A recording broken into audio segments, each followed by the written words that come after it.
Hello everyone, आज हम करेंगे क्लास 5th का ईवीएस का lesson number 16 who will do this work, कि इस काम को जो है कौन करेगा या फिर किसका काम है, जो भी है। इस तरह से आज इसके जो है हम एक्स्ट्रा क्वेश्चन आंसर करने वाले हैं कि आप अपनी नोटबुक में या कौन से एक्स्ट्रा क्वेश्चंस इसके बन सकते हैं वो।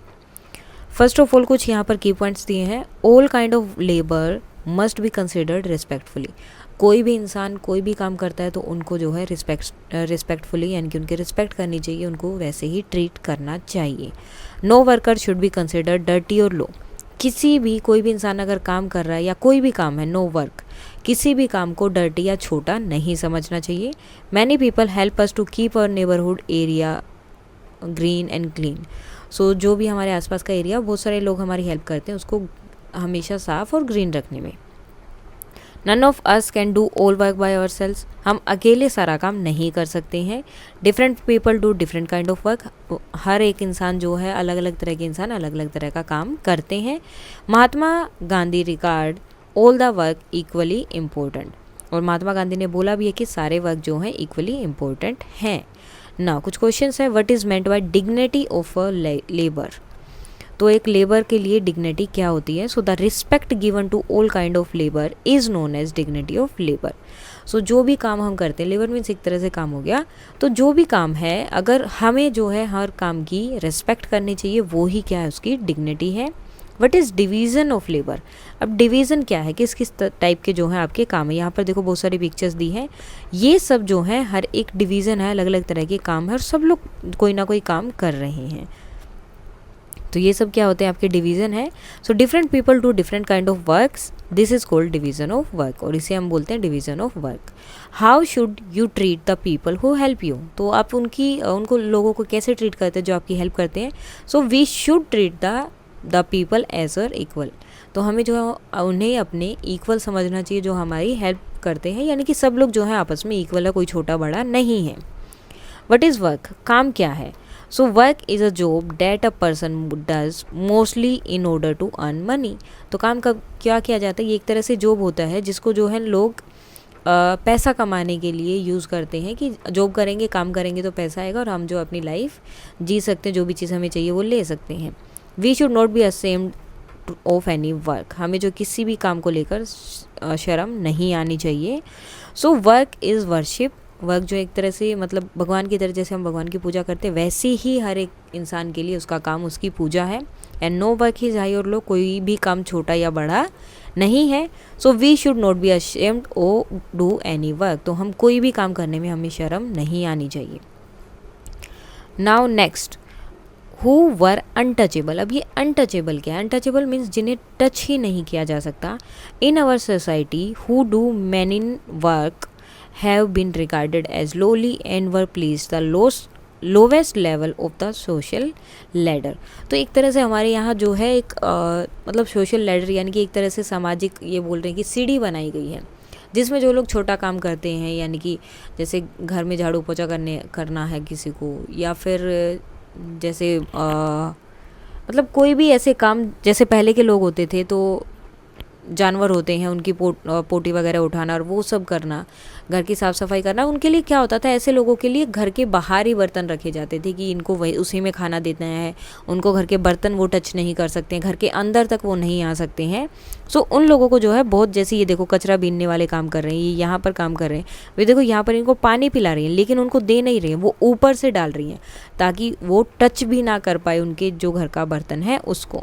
तो जो लोग जैसे कचरा उठाने वाले हैं या फिर जो गटर में काम कर रहे हैं, तो इन लोगों को क्या बोलते हैं कि ये बहुत नीचा काम कर रहे हैं, बहुत गंदा काम कर रहे हैं ये। जबकि अगर आप सोचें तो अगर ये सफाई ना करे कुछ दिन के लिए तो क्या होगा, अगर ये सफाई ना करे तो पूरे आपके घर के अंदर तक भी कचरा आ सकता है। तो इनकी सफाई करना बहुत ज़रूरी है। तो हमारे सोसाइटी में इन लोगों को बहुत नीचे रखा गया है और जो कि नहीं होना चाहिए। देवर कोल्ड एज अनटचेबल, इनको बोला है अनटचेबल कि इनको हम टच भी नहीं कर सकते। Gandhi ji named untouchable as हरिजन। अब गांधी जी ने क्या बोला, हरिजन बोला। हरिजन मीन्स हरि और जन, दो अलग अलग वर्ड है। हरि मीन्स भगवान, हिंदी में जो बोले जाते हैं, हरि मीन्स भगवान के लिए यूज़ किया जाता है, और जन मीन्स लोग, कि भगवान के लोग, जिसका मतलब हो गया people of God. Now does untouchability still exist in India, क्या अभी भी है ये? No, untouchability has been abolished in our country, it is now a punishable offence. तो अब ऐसा नहीं है, लेकिन अगर कोई फिर भी ऐसा करता है तो ये एक पनिशेबल जो है, यानी कि उसको पनिश किया जा सकता है, आपके खिलाफ कोई भी कंप्लेंट वगैरह हो सकती है अगर कोई भी ऐसा करता है तो। What are called essential service, essential service कौन सी होती है, यानी कि जो बहुत ज़रूरी है वो सब चीज़ें। So the service that we depend upon home और we need every day in a society are called essential services. तो जो भी चीज़ें जिनके ऊपर हमारी डेली लाइफ डिपेंड करती है, हमें हर रोज़ वो चीज़ चाहिए होती है सोसाइटी में, वो क्या होती है? Essential services. तो फ्यू लाइन्स अब महात्मा गांधी जी के बारे में लिखनी है यहाँ पर, जैसे कि Mahatma Gandhi was an extraordinary person, he was the undisputed leader of the Indian freedom movement, leader थे वो। He was a person who practised what he preached, यानी कि जो भी वो बोलते थे वो उसकी खुद प्रैक्टिस करते थे, ऐसे नहीं किसी को कुछ बोल दिया कि तुम ऐसे कर लो, लेकिन खुद ने कभी भी वो चीज़ फॉलो नहीं की, लेकिन ये क्या करते थे? हमेशा उसको फॉलो करते थे। Gandhi wants us to honour and respect all occupation, वो चाहते थे कि हम हर किसी की रिस्पेक्ट करें, कोई भी काम है या कोई भी चीज़ है उसकी रिस्पेक्ट करें एंड उसको सम्मान दें। We did not feel shy to do any work, हमें कोई भी काम करने में शर्म नहीं आनी चाहिए। We use to spin, he use to spin cloth for his cotton for his own clothes, और वो जो है अपने कपड़ों के लिए कॉटन से जो है उसको स्पिन करते थे, चरखा चलाते थे, तो उसके लिए कपड़ा खुद ही बनाते थे।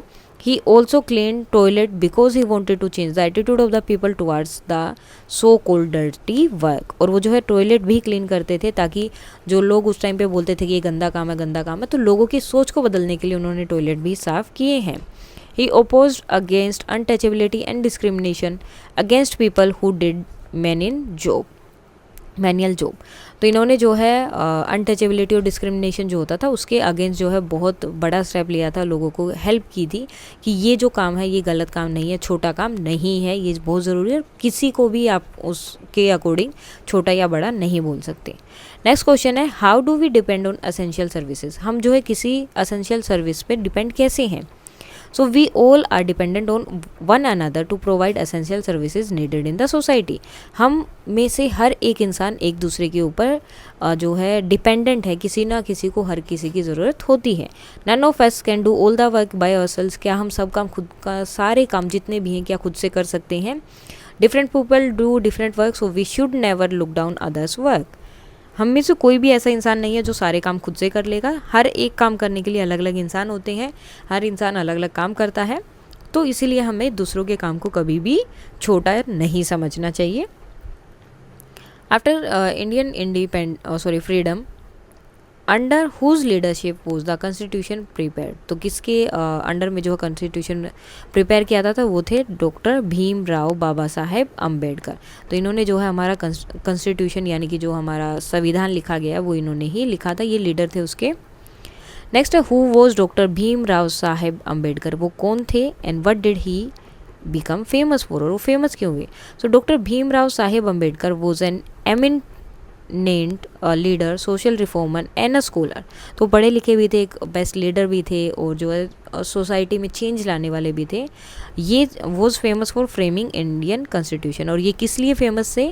क्योंकि इन्होंने इंडिया का जो कॉन्स्टिट्यूशन है, जो संविधान है, वो इन्होंने लिखा था, यानी कि उसकी जो एक प्रारूप जो बोलते हैं कि पूरा मीन्स जो भी है, जो भी उसमें रूल थे, लॉ थे या जो भी चीज़ें बनाई वो इन्होंने ही वहाँ पे डिसाइड की थी, एक तरह से लीडर थे वो उस कमेटी के। सो ये सब इन्होंने किया था। सो ये थे आपके chapter number 16 who will do this work के क्वेश्चन आंसर। अब ये PDF जो है आपको टेलीग्राम चैनल पे मिल जाएगी, उसका लिंक मैं आपके पास शेयर कर दूंगी।